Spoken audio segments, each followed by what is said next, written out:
Public gardens పరవశంతో తిలకిస్తుంది అనురాధ. మధుకర్‌ను పిల్లలు అనేక రకాల ప్రశ్నలతో వేధిస్తున్నారు. మిస్టర్ మధు, ఇద్దరూ అటు చూశారు. ఫుల్ సూట్‌లో ఓ వృద్ధుడు నిల్చున్నాడు. భుజం మీద నుండి ప్యాంటు జారకుండా పట్టుకున్నాడు. ఓహ్! Good evening sir. సంతోషంగా లేచి మధుకర్ కరాచలనం చేశాడు. ఆయన పెద్దగా నవ్వుతూ సంభ్రమంగా రాధ వంక, పిల్లల వంక చూశాడు. I think she is Mrs Madhukar. Radha నవ్వుతూ నమస్కరించింది. Yes sir. రాధ. ఇతను మా అనాటమీ ప్రొఫెసర్‌గా ఉండేవారు. ఇప్పుడు రిటైర్ అయ్యారు. పిల్లలు తమకేదో తెలిసినట్టు ఇద్దరూ నమస్కరించారు. నీకంటే నీ పిల్లలు ఘటులోయ్. ఆయన నవ్వారు. ఆయన నవ్వే విధానం పిల్లలకు నవ్వు తెప్పించింది. అందరూ సరదాగా గడిపారు. మధుకర్ క్యాంటీన్ నుంచి ద్రాక్ష పండ్లు, యాపిల్ తెచ్చాడు. అందరూ టీ తీసుకున్నారు. మొత్తానికి భలే అల్లరి పిల్లలోయ్. ఇదంతా నీ ట్రైనింగ్ అనుకుంటానమ్మా. ఇంత అనుకూల దాంపత్యమైతే డాక్టర్ జగన్ ఇంకో విధంగా చెప్పాడే. పోనీయండి. మన వాళ్ళ కబుర్లేమిటోయ్.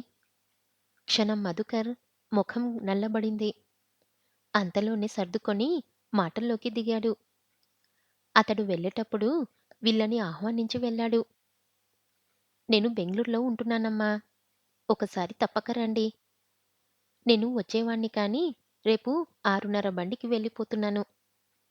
అతను కనుమరుగు అవ్వగానే తృప్తిగా నవ్వాడు. భలే సరదా మనిషి. తలెత్తి అటు చూసిన అతని ముఖం కోపంతో జేవురించింది. అంతలో ఏం ముంచుకొచ్చిందబ్బా అని అనురాధ ఆలోచనలో పడింది.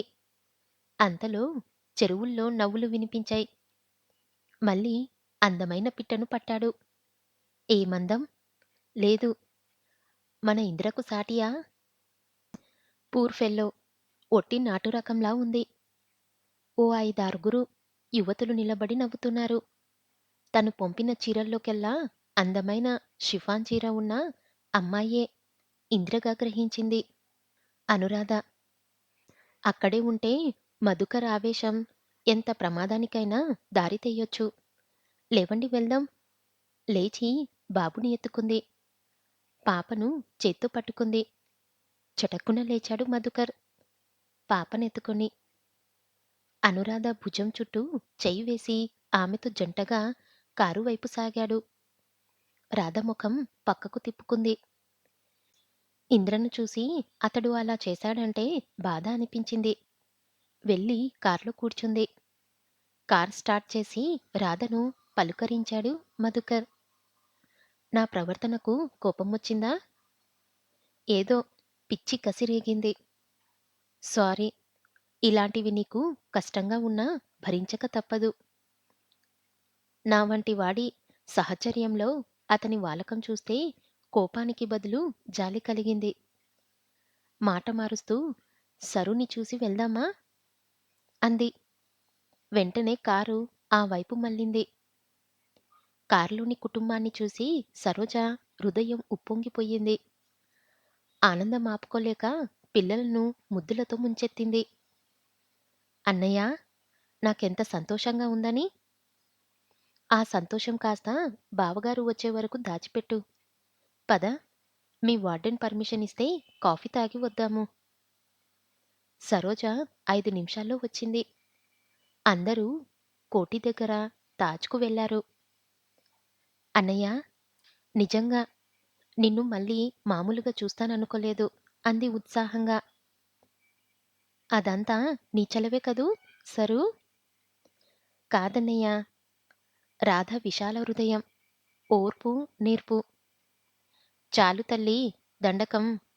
ఇంకేదైనా చెప్పు. కాఫీ తాగి అరగంట కబుర్లతో కాలక్షేపం చేశారు. సరోజ ఏదో జ్ఞాపకం వచ్చినట్టు త్వరగా వెళ్ళాలన్నయ్యా. మొన్న పెద్ద గండం గడిచింది. ఏమిటమ్మా? మీ హెడ్ క్లర్క్ చేత చివాట్లు తప్పాయా? పోరాదా? ఎప్పుడో ఏదో చెప్తే అది పట్టుకుంటావు. నిజంగా తలుచుకుంటే ఒళ్ళు జలధరిస్తుంది. అబ్బా! ఊరించక చెప్పు విసుక్కుంది రాధ. మధుకర్ మౌనంగా వినసాగాడు. మొన్న అనుకోకుండా మా ఫ్రెండ్ ఇంటికి వెళ్ళాను. తెలుసుగా సుధా? మలక్పేట దూరం. త్వరగా వచ్చేయాలనే అనుకున్నాను. అనుకోకుండా ఆలస్యం జరిగింది. వాళ్ళ తమ్ముణ్ణి తోడు పంపుతానన్నదే.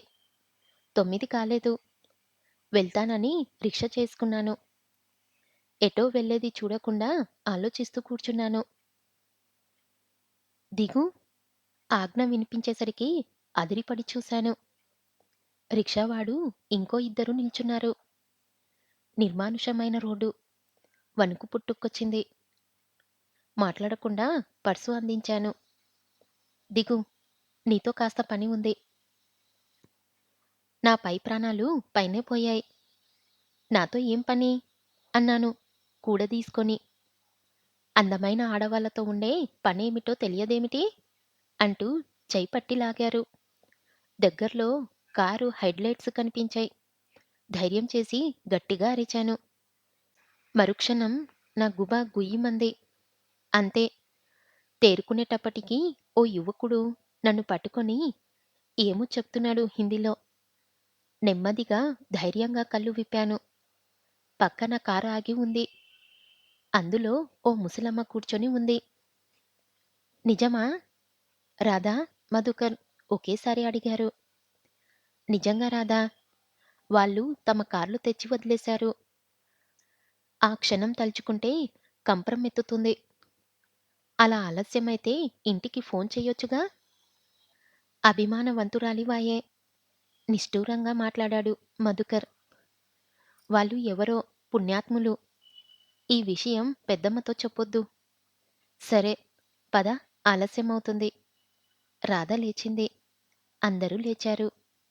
సరోజను వదిలి మధుకర్ కుటుంబం ఇల్లు చేరింది. మధుకర్ నిద్ర రాక అటూ ఇటూ పొర్లాడుతున్నాడు. ఇందిరకు ఒక్కసారి పిల్లలను దగ్గరకు తీసుకొని ముద్దు పెట్టుకోవాలనిపించలేదా? మనిషా బండరాయా? అంత స్వచ్ఛంగా ఎలా నవ్వగలుగుతుంది? ఇక్కడ ఉన్న ఆ చీర ఆమె దగ్గరికెలా ఎళ్ళింది? అనురాధ పిల్లలకు పక్క సర్ది తన పక్క దులుపుకుంది. భర్త పిలుపు విని పిలిచారా? అవును. ఇలా రా. చేత్తో మంచం మీద కూర్చోమన్నట్టు చూపించాడు. అనురాధ గుండెలు వేగంగా కొట్టుకోసాగాయి. వెళ్ళి కూర్చుంది. మొన్న కాల్చివేయమన్న దుస్తులు కాల్చలేదు కదూ? అనురాధ పై ప్రాణాలు పైనే ఎగిరిపోయాయి.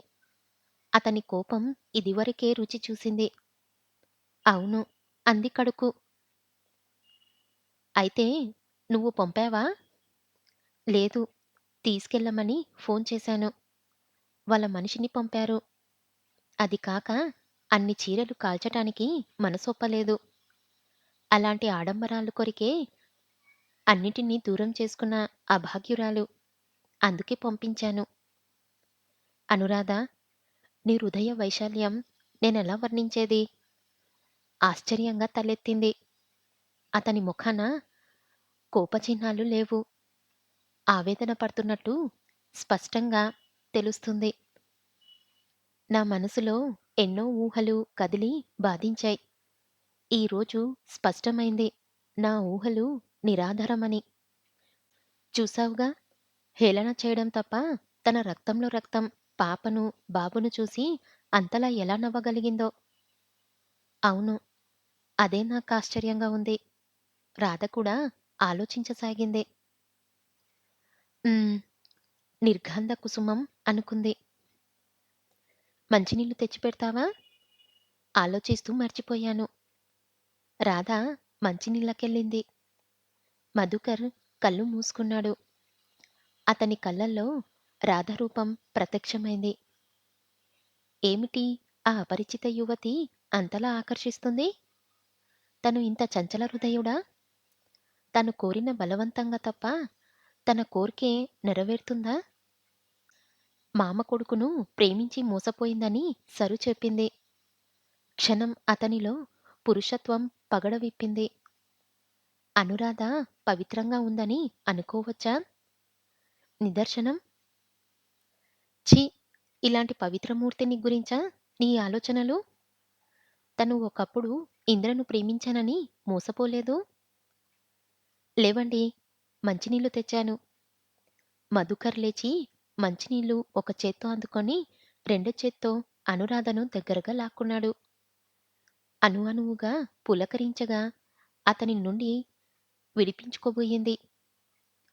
ఏం తప్పుగా ప్రవర్తిస్తున్నానా? అంటూ వదిలివేశాడు. లేదు లేదు. అతని పాదాలు వాటేసుకొని కూర్చుంది. మధుకర్ కరిగిపోయాడు. అను కొత్త సంబోధనకు పరవశించింది. ఇప్పుడే వస్తాను. 5 నిమిషాల్లో గులాబీ దుస్తులు ధరించి వచ్చింది. శుభ్రంగా చూస్తూ స్వర్వం మరిచి ఆమెను తన బాహుల్లో బంధించాడు. ఏది నీ కనుల్లో నా నీడ చూడని?